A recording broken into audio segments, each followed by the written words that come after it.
நம்ம நேற்று மார்க்கெட்டில் என்ன எதிர்பார்த்தோமோ அது எக்ஸாக்டாக இன்றைக்கி நடந்ததுன்னு சொல்லலாம். நேற்று இங்கே பேசியிருந்தோம். இதுக்கு முன்னாடி பிப்ரவரி 9, 10, 11 இந்த 3 தேதியிலையும் மார்க்கெட் வந்துட்டு ஒரே இடத்துல டோஜியில் க்ளோஸ் வச்சுருக்குது. 3 நாளாக ஒரே இடத்துல க்ளோஸ் வச்சதுன்னா அடுத்த 2 நாளில் ஏதோ ஒரு பெரிய மூவ் இருக்குன்னு பேசியிருந்தோம். அடுத்த 2 நாளில் 500 புள்ளிகள் சரிவடைஞ்சு முடிஞ்சுது.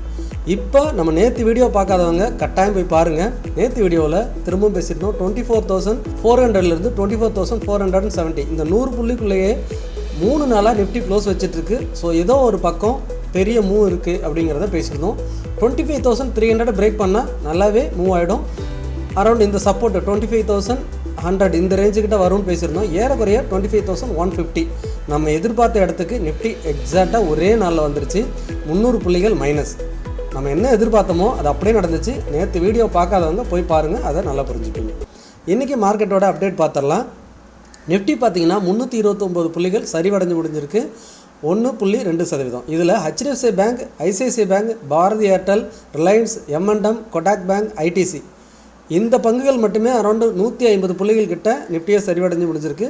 நிஃப்டியில் பார்த்தீங்கன்னா இன்றைக்கி ஒரு 6 பங்குகள் மட்டும்தான், Infy, HCL tech, trend, Apollo hospital, Wipro, NTPC இந்த 6 பங்குகள் மட்டும்தான் நிஃப்டியில் ப்ளஸ். மற்ற எல்லா பங்குகளும் மைனஸில் முடிவடைஞ்சிருக்கு. பேங்கிங் செக்டாரில் பார்த்தீங்கன்னா இன்றைக்கி 3 பங்குகள் மட்டும்தான் plus. IDFC first bank, union bank, federal bank இவங்க மட்டும்தான். மற்ற எல்லா பேங்க்குமே பார்த்தீங்கன்னா மைனஸ். அதிகபட்சமாக HDFC bank and ICICI bank. Bank நிஃப்டியை பொறுத்த வரைக்கும் HDFC பேங்க் ஏறக்குறைய 300 புள்ளிகள் சரிவடை செஞ்சுருக்கு. ICICI பேங்க்கும் 300 புள்ளிகள் சரிவடை செஞ்சுருக்கு. ஸோ இந்த 700 புள்ளியில் 600 புள்ளி இந்த 2 பேங்குமே கான்ட்ரிபியூட் பண்ணியிருக்கிறாங்க. நிஃப்டி காலையில் ஓப்பனிங் பார்த்தீங்கன்னா 25,459 ஓப்பன் ஆச்சு. அங்கேருந்து ஒரு 20 புள்ளிகள் மட்டும்தான் ஹை போச்சு, 25,470. ஸோ அங்கேருந்து ஃபுல்லாகவே இன்றைக்கி மார்னிங் பார்த்தீங்கன்னா மார்க்கெட் ஒரு சைட்வேஸ் டவுனில் தான் இருந்துகிட்டு இருந்துச்சு. 3 o'clock வரைக்கும் 186 புள்ளிகள் மட்டும்தான் மைனஸில் இருந்தது. ஆனால் அந்த ½ an hour பார்த்தீங்கன்னா ஒரு 5 நிமிஷத்தில் நிஃப்டி 150 புள்ளிகள் இறங்குச்சு. இதை நம்ம கேண்டிலில் பார்ப்போம். 150 புள்ளிகள் வெறும் 5 minutesல நிஃப்டி இறக்குனாங்க. ஸோ அதை பார்க்கலாம். இன்றைக்கி NSEயில் வர்த்தகம் நடந்த 3236 பங்குகள். Advance 1140, decline 1992, unchanged 104, 52 week high தொட்ட பங்குகள் 56, 52 வீக் லோ தொட்ட பங்குகள் 255, அப்பர் சர்க்கியூட் 60, லோயர் சர்க்கியூட் 68. இன்றைக்கி செக்டர் வைஸ் பார்த்தீங்கன்னா reality 2.2%, private bank 1.3%, FMCG 1.6%, pharma 1.5%, metal 1.6%, banking 1%, auto 1.8%. இவங்க எல்லாமே மைனஸில் தான் முடிஞ்சிருக்கிறாங்க. இன்றைக்கி நியூட்ரலாக முடிஞ்சது ஐடி செக்டார் மட்டும்தான் நியூட்ரலாக முடிஞ்சிருக்கு. ஐடி அண்டு மீடியா இந்த 2 செக்டார் தான் நியூட்ரலாக முடிஞ்சிருக்கு. ஸோ இன்றைக்கி நிஃப்டியில் டாப் கெய்னர்னு பார்த்தீங்கன்னா வெறும் 6 பங்குகள் தான். Trent, Infosys, HCL tech, Apollo hospital, Eternal, NTPC.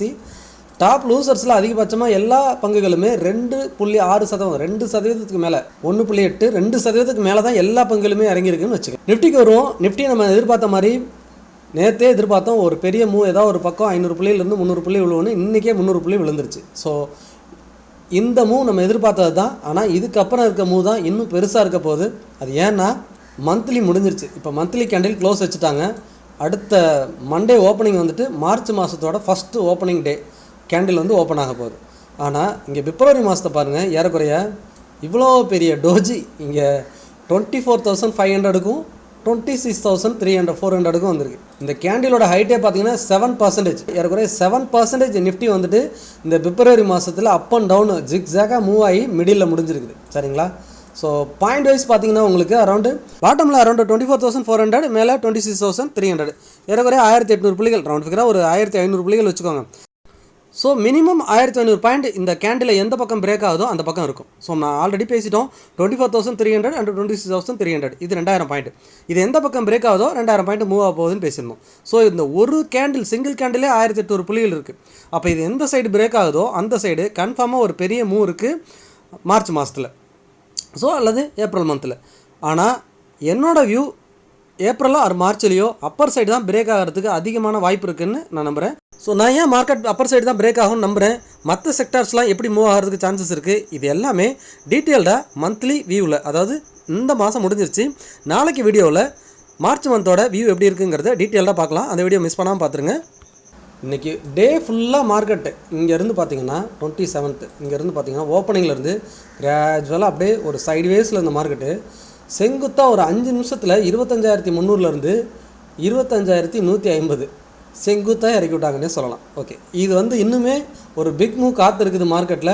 அது ஏங்கிறத வீக்லி வீடியோவில் சாட்டர்டே பார்த்துடலாம். நேற்று பேசியிருந்தோம் பேங்க் நிஃப்டியும் இது ஒரு பெரிய மூவ் இருக்குது. ஏன்னா 3 நாளும் ஒரே இடத்துல 200 புள்ளிகளே க்ளோஸ் வருதுன்னு பேசியிருந்தோம். இன்றைக்கே ஏறக்குறைய 700 புள்ளிகள் பேங்க் நிஃப்டியும் மூவ் ஆகிடுச்சு.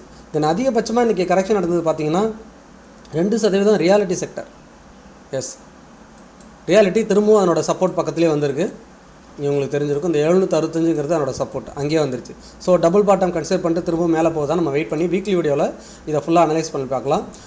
ஐடி மட்டும் தான் இன்றைக்கி பார்த்து ஒரு 40 புள்ளிகள் ப்ளஸில் முடிஞ்சிருக்கு. ஒரு நியூட்ரல்னு சொல்லலாம், நியூட்ரலாக முடிஞ்சிருக்குன்னு சொல்லலாம். மற்றபடி எல்லா செக்டரும் இறங்கி தான் முடிஞ்சிருக்கு. பேங்கிங், ஃபினான்ஸு, ஃபார்மா, ஸோ எல்லாத்துலேயுமே அந்த செல்லிங் தெரியுது. இங்கே பார்த்திங்கன்னா ஆட்டோ, எஃப்எம்சிஜி எல்லாமே செல்லிங் ஆகி தான் முடிஞ்சிருக்கு. மார்ச் மந்த் என்னை பொறுத்த வரைக்கும் செம்ம இன்ட்ரெஸ்டிங்காக இருக்க போது. அது எப்படிலாம் இருக்க வாய்ப்பு இருக்குங்கிறத கட்டாயமாக நாளைக்கு வீடியோவில் டீட்டெயில்டாக அனலைஸ் பண்ணலாம். எப்போவுமே முதலீடு செய்வதற்கு முன்னாடி உங்களோட ஃப்ரெண்ட்ஸ் அட்வைசரை கட்டாயமாக டிஸ்கஸ் பண்ண மறந்துடாதீங்க. நான் AMFI register mutual fund distributor, அதாவது association of mutual fund in இந்தியாவில் பதிவு பெற்ற மியூச்சுவல் ஃபண்ட் டிஸ்ட்ரிபியூட்டர் மற்றும் IRDAயோட சர்டிஃபைடு இன்சூரன்ஸ் அட்வைசர். பங்குச்சந்தையில் முதலீடு செய்வதன் மூலிமா உங்களோட ஃபினான்ஷியல் கோல்ஸை ஈஸியாக அச்சீவ் பண்ண முடியும், அல்லது உங்களோட வெல்த்தை சூப்பராக க்ரோ பண்ண முடியும். அதுக்கு நீங்கள் செய்ய வேண்டியதெல்லாம் டிஸ்பிளேல தெரிகிற வாட்ஸ்அப் நம்பருக்கோ அல்லது மெயில் ஐடிக்கோ தொடர்பு கொள்ளலாம், அல்லது டிஸ்கிரிப்ஷனில் இருக்க கூகுள் ஃபார்ம் ஃபில் பண்ணுங்கள். நான் உங்களை தொடர்பு கொள்கிறேன். நம்ம சேனலுக்கு நீங்கள் புதுசாக இருந்தீங்கன்னா நம்ம சேனலை சப்ஸ்கிரைப் பண்ணுங்கள். உங்களோட ஃப்ரெண்ட்ஸ் அண்ட் ஃபேமிலிக்கு மறக்காமல் ஷேர் பண்ணுங்கள். நீங்கள் பயனடைஞ்சதை உங்களோட ஃப்ரெண்ட்ஸுக்கும் ஷேர் பண்ணி பார்க்க சொல்லுங்கள். மீண்டும் ஒரு நல்ல வீடியோவில் சந்திக்கிறேன். உங்கள் கோவிந்த்.